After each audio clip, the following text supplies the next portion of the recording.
ಎಲ್ಲಿ ಜಾರಿತು ಮನವು. ನಿನ್ಗೇನಮ್ಮ ಐಷಾರಾಮಿಯಾಗಿ ಜೀವನ ನಡೆಸ್ತಾ ಇದ್ಯಾ?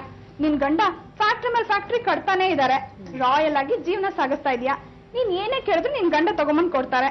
ನಿನಗಿರೋ ಕಂಫರ್ಟ್ಗೆ ಒಂದಲ್ಲ 4 ಮಕ್ಳಾದ್ರೂ ಚಿಂತೆ ಇಲ್ಲ. ನಿನಗೇನಮ್ಮ ಕಡಿಮೆ ಆಗಿದೆ?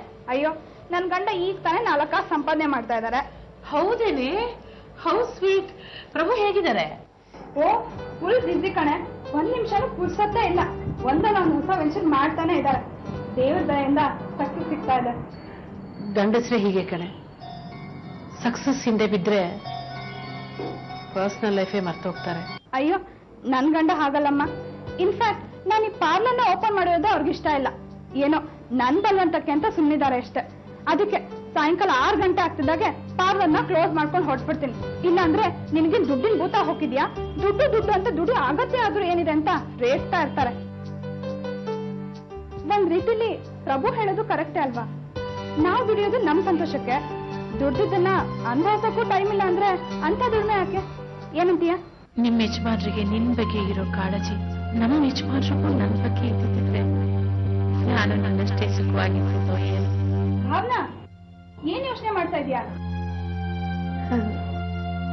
ಏನಿಲ್ಲ. ಏನು ಇಷ್ಟು ವರ್ಷಗಳ ನಂತರ ದರ್ಶನ ಕೊಡ್ತಾ ಇದೆಯಲ್ಲ? ಹೀಗೆ ಯಾವುದೇ ಕೆಲಸದ ಮೇಲೆ ಬೆಂಗಳೂರು ಬಂದೆ, ನಿನ್ ನೆನಪಾಯ್ತು, ನೋಡ್ಕೊಂಡು ಹೋಗೋಣ ಅಂತ ಬಂದೆ. ಸರಿ, ಬೆಂಗಳೂರಲ್ಲಿ ಎಲ್ಲಿ ಉಳ್ಕೊಂಡಿದ್ಯಾ? ಏನ್ ಕಥೆ? 2 ತಿಂಗಳು ಕೆಲಸ ಇದೆಯಪ್ಪ, ಅದಕ್ಕೆ ಲಾಡ್ಜ್ ಉಳ್ಕೊಂಡಿದ್ದೀನಿ. ಮಿತ್ರದ್ರೋಹಿ. ಅಲ್ಲ ಕಣ, ನನ್ನ ಮನೆ ಇರ್ಬೇಕಾದ್ರೆ ಲಾಡ್ಜ್ ಹಾಕೋ ಮಾಡಿದ್ಯಾ? ಇವತ್ತೇ ರೂಮ್ನ ವೆಕೆಟ್ ಮಾಡ್ಬೇಕು. ಅಲ್ಲ ಸಮರ್ಥ್, ನಿನ್ಗೆ ಯಾಕೆ ತೊಂದರೆ ಅಂತ? ಇದ್ರ ತೊಂದ್ರೆ ಏನೋ ಬಂತು? ಆಪ್ತ ಮಿತ್ರ ಅಪರೂಪಕ್ಕೆ ಬಂದಿದ್ದಾನೆ, ಅವರನ್ನ ಗೆಸ್ಟ್ ಆಗಿ ಟ್ರೀಟ್ ಮಾಡಿ ಹೋದ್ರೆ ಹೇಗೆ? ಅದು ಹಾಗಲ್ಲ ಸಮರ್ಥ್. ನಾನು ಹೇಳೋದ್ ಕೇಳು. ಹಲೋ, ಸಮರ್ಥ ಸ್ಪೀಕಿಂಗ್. ನಮಸ್ಕಾರ ಸರ್, ಹೇಳಿ ಹೇಳಿ. ನಾ ಮ್ಯಾರೇಜ್ ಮಾಡ್ತೀನಿ ಸರ್. ಕಳಿಸ್ತಾ ಇದ್ದೀನಿ. ಓಕೆ. ಭಾವನಾ, ಇವನು ಆಕಾಶ್ ಅಂತ ನನ್ನ ಫ್ರೆಂಡ್, ಹೈಸ್ಕೂಲ್ ಮೇಟ್. ಬೆಳಗ್ಗೆ ಡಾಲಿ ಬ್ಯೂಟಿ ಪಾರ್ಲರ್ ಹತ್ರ ಭೇಟಿ ಆಗಿದ್ರು. ಐ ಆಮ್ ಸಾರಿ, ಇದ್ರಲ್ಲಿ ನಂದೇನು ತಪ್ಪಿಲ್ಲ. ರಸ್ತೆನಲ್ಲಿ ಇರೋ ವಿಚಾರನ ಇರೋ ಹಾಗೆ ಬಿಟ್ಟೆ. ನಿಮ್ಗೆ ಏನಾದ್ರೂ ಬೇಜಾರಾಗಿದ್ರೆ ಸಾರಿ. ಭಾವನಾ, ಇವನು ಮೊದಲಿಂದಲೂ ಹೀಗೆ, ಸ್ವಲ್ಪ ತರಲೆ ಸ್ವಭಾವ ಅಷ್ಟೇ, but very nice fellow. Bhavana, ಇವನು ಇಂಟೀರಿಯರ್ ಡೆಕೋರೇಟರ್. ಬೆಂಗಳೂರಿನಲ್ಲಿ 2 ತಿಂಗಳ ಮಟ್ಟಿಗೆ ಕೆಲಸದ ಮೇಲೆ ಬಂದಿದ್ದಾನೆ. ನಮ್ಮನೇಲೇ ಇರ್ತಾನೆ.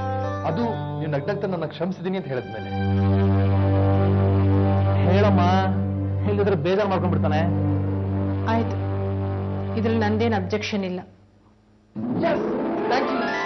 ಈಗ ನನಗೆ ಸಮಾಧಾನ ಆಯ್ತು. ನಿನ್ ಏನಾದ್ರೂ ಬುದ್ಧಿಗಿದ್ದಿ ಇದೆಯಾ? ಅಲ್ಲ, ನಮ್ಮಿಬ್ಬರ ವಿಷಯನ ನೀನು ಅವನ ಹತ್ರ ಹೋಗಿ ಯಾಕೆ ಹೇಳ್ಬೇಕು?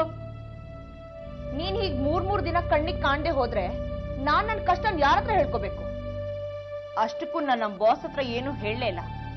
ಅವರೇ ನನ್ನ ಅವಸ್ಥೆ ನೋಡಿ ಎಲ್ಲ ಅರ್ಥ ಮಾಡ್ಕೊಂಡ್ರು. ಓಹೋ, ಅವನು ಸೈಕಾಲಜಿಸ್ಟ್ ಬೇರೆನಾ? ಫೋನ್ ಮಾಡಿ ಮಾತಾಡಿದಾಗ ಅವನನ್ನ ಐ ಸ್ಪೆಷಲಿಸ್ಟ್ ಅನ್ಕೊಂಡೆ. ಭೇಟಿ ಮಾಡಿ ಮಾತಾಡಿದಾಗ ಬೋಧಿ ವೃಕ್ಷ ಅನ್ನಿಸ್ತು. ಈಗ ಇದೂ ಒಂದು ಗುಣ ಇದೆಯಾ ಅವನಿಗೆ? ನವೀನ್, 3ನೇವ್ರು ಬರೋದ್ ಯಾವಾಗ ಹೇಳು? ನಮ್ಮಿಬ್ಬರ ಮಧ್ಯೆ ಅಂತರ ಇದ್ದಾಗ ಮಾತ್ರ. ಅದಕ್ಕೆ ಅವಕಾಶ ಕೊಡದೆ ಆಗಿರ್ಬೋದಲ್ವಾ? ಅದನ್ನೇ ನಾನು ಹೇಳ್ತಾ ಇರೋದು. ಅವನಿಗೆ ಅವಕಾಶ ಕೊಡೋರು ಯಾರು? ನೀನು. 2 ದಿನ ನಾನು ಕಾಣಲಿಲ್ಲ ಅಂದ ಮಾತ್ರಕ್ಕೆ ಅವನ ಹತ್ರ ಕಣ್ಣೀರು ಹಾಕಿದ್ಯಲ್ಲ ನೀನು. ಅದ್ರ ಬದಲು ನೇರವಾಗಿ ಪೊಲೀಸ್ ಸ್ಟೇಷನ್ಗೆ ಹೋಗ್ಬಿಟ್ಟು ನನ್ನ ಬಗ್ಗೆ ಕಂಪ್ಲೇಂಟ್ ಕೊಟ್ಟಿದ್ರೆ ಚೆನ್ನಾಗಿರ್ತಾ ಇತ್ತು. ಅವ್ರ ತೀರಾ ಇಷ್ಟೊಂದೆಲ್ಲ ಕೊರಿತಾ ಇರ್ಲಿಲ್ಲ. ಮೊನ್ನೆ ತಾನೇ ಒಂದ್ 10,000 ರೂಪಾಯಿ ಚೆಕ್ ತಗೊಂಡ್ ಹೋದ್ರಿ. ಹೌದು, ತಗೊಂಡು ಹೋದೆ. ಏನ್ ಮಾಡಿದ್ರಿ ಅದನ್ನ? ನನಗೆ ಇನ್ನೊಂದು ಸಂಬಂಧ ಇದೆ, ಇಲ್ಲಿಂದ ತಗೊಂಡೋಗಿ ಅಲ್ಲಿ ಸುರಿದು ಬರ್ತೀನಿ. ಏನ್ ಅನ್ಕೊಂಡ್ಬಿಡ್ಯಾ ನನ್ನ? ನೀನೇ ಕರೆಕ್ಟ್.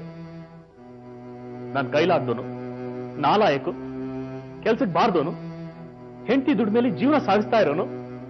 ಹೆಂಡತಿ ದುಡ್ಡನ್ನೆಲ್ಲ ತಗೊಂಡೋಗಿ ಕಾರ್ಡ್ಸ್ ಆಡಿ, ಡ್ರಿಂಕ್ಸ್ ಮಾಡಿ, ಕೂದಲೆ ಬಾಲು ಕಟ್ಟಿ, ಇನ್ಯಾರ್ದೋ ಮನೆ ಬಾಗ್ಲು ತಟ್ಟಿ, ನೀನ್ ದುಡ್ಡನ್ನೆಲ್ಲ ತಗೊಂಡೋಗಿ ಮಜಾ ಮಾಡೋದು ಅನ್ಕೊಂಡಿದ್ಯಾ?